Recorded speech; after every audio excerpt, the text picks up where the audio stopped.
هغه ماشومان دي چې کوم خپله محنت مزدوري هم کوي او ورسره سبق هم وایي. ریسنټلی چې کوم دی طلحه زمان په کلاس 8 کې 3rd پوزیشن اخیستی دی، کلاس 9 ته پروموټ شوی دی او عمر زمان چې کوم دی د ټایم د دې ریزلټ پینډینګ دی. د دې والد صاحب چې کوم دی هغه یو فیکټري کې ملازم دی او ایز ا ډرایور هلته کار کوي.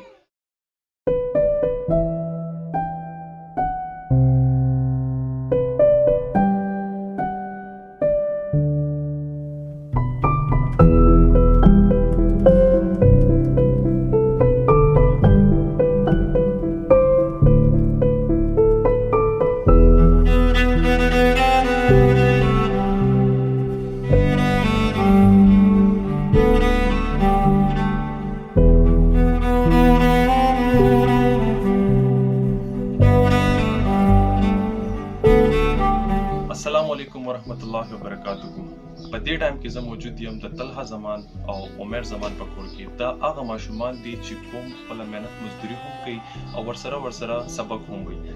ریسنټلی چې کوم دی طلحه زمان په کلاس 8 کې 3rd پوزیشن اخیستی دی، کلاس 9 ته پروموټ شوی دی او عمر زمان چې کوم دی د ټایم د دې ریزلټ پینډینګ دی. الحمدلله د هوپ ویلف فاونډیشن د طرف نه د لاست 3 ایئر نه د دیو ایجوکیشن سپورټ چې کوم دی هوپ ویلف فاونډیشن چت کړی دی. د دې چې کوم دی بوکس، شوز او یونیفارمز او د سکول فیس سره هر څه هوپ ویلف فاونډیشن سپورټ کوي. زمونږ یو ورور څه پیسې رالیږلې وې د اختر دپاره، د دې ماشومان دپاره چې دوی پې ځان ته اختر له جامې، بیزار وغیره واخلي. چونکې د دې والد صاحب چې کوم دی هغه یو فیکټري کې ملازم دی او ایز ا ډرایور هلته کار کوي. په دې ټایم کې هغه په فیکټري کې دی چونکې اویلیبل نه دی. نو موږ چې دا زموږ د ورور چې کوم پیسې رالیږلي دي هغه دې طلحه زمان ته ورکړو او چې دې والد صاحب ته بیا ورکړي ځان ته پې څه نه څه واخلي.